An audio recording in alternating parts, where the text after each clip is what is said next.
Hello, গত ভিডিওতে আমরা হোয়াইল লুপ নিয়ে আলোচনা করছি। এই ভিডিওতে আমরা ফর লুপ নিয়ে আলোচনা করব।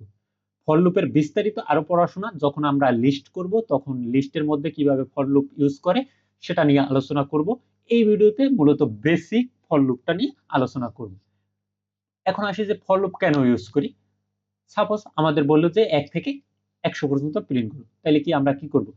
প্রিন্ট 1, প্রিন্ট 2, প্রিন্ট 3 এইভাবে করে কি 100 পর্যন্ত প্রিন্ট করব? না, অবশ্যই এভাবে প্রিন্ট করব না। আমরা প্রিন্ট করব কিভাবে? আমরা একটা কন্ডিশনের মধ্যে ফেলাই দেব। এরপর হচ্ছে কি একবার লিখব, ওই একবার লেখার ফলে হচ্ছে কি 100 বারে প্রিন্ট করবে। তাইলে আমরা দেখি কিভাবে 1 থেকে 100 পর্যন্ত ফর লুপ ইউজ করে প্রিন্ট করি।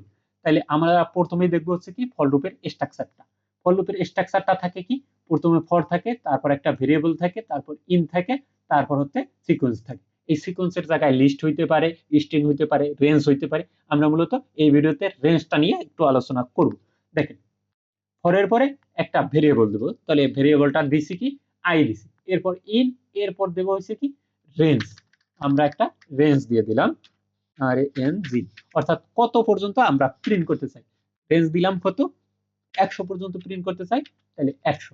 ঠিক আছে, তাহলে তারপরে কি হচ্ছে কি এরপর হচ্ছে কি আমাদের কাজটা অর্থাৎ প্রিন্ট করা। তাহলে প্রিন্ট প্রিন্ট দিয়ে দেবো কি ভেরিয়েবলটা, অর্থাৎ কি আইটা প্রিন্ট দিয়ে দেবো। এর ফলে দেখেন আমাদের রান করলে কি আসে।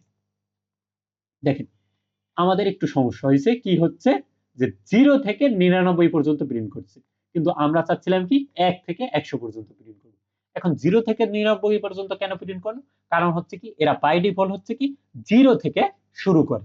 এই যে এই সমস্যাটার সমাধান করার জন্য আমরা কি করব, এই জায়গাকে কি একটা স্টার্টিং পয়েন্ট দিয়ে দেব, যেমন হচ্ছে কি 1,100। এখন দেখেন এটা রান করলেও প্রপারলি কাজ করবে না। দেখেন প্রপারলি কাজ করে না, 99 পর্যন্ত 1 থেকে শুরু করছে কিন্তু 99 পর্যন্ত গেছে। দেখেন এই জায়গা প্রথম 1 মানে হচ্ছে কি স্টার্টিং, কত থেকে শুরু হইল, এবং শেষেরটা হচ্ছে কি কত পর্যন্ত যাবে। এখন এই জায়গা আমাদের 100 পর্যন্ত প্রিন্ট করতে হলে আমাদের 1 বাড়াইয়ে 101 দিয়ে দিতে হবে। তাইলে দেখবেন যে 1 থেকে 100 পর্যন্ত প্রিন্ট করছে। এই দেখেন 1 থেকে 100 পর্যন্ত প্রিন্ট করছে। আমরা যদি এখন ধরেন 1 থেকে না 2 থেকে প্রিন্ট করতে চাই 100 পর্যন্ত, বা 5 থেকে প্রিন্ট করতে চাই, তাহলে এই যে স্টার্টিং দিয়ে দিলাম কত 5। এখন রান করলে দেখবেন যে 5 থেকে 100 পর্যন্ত প্রিন্ট করছে।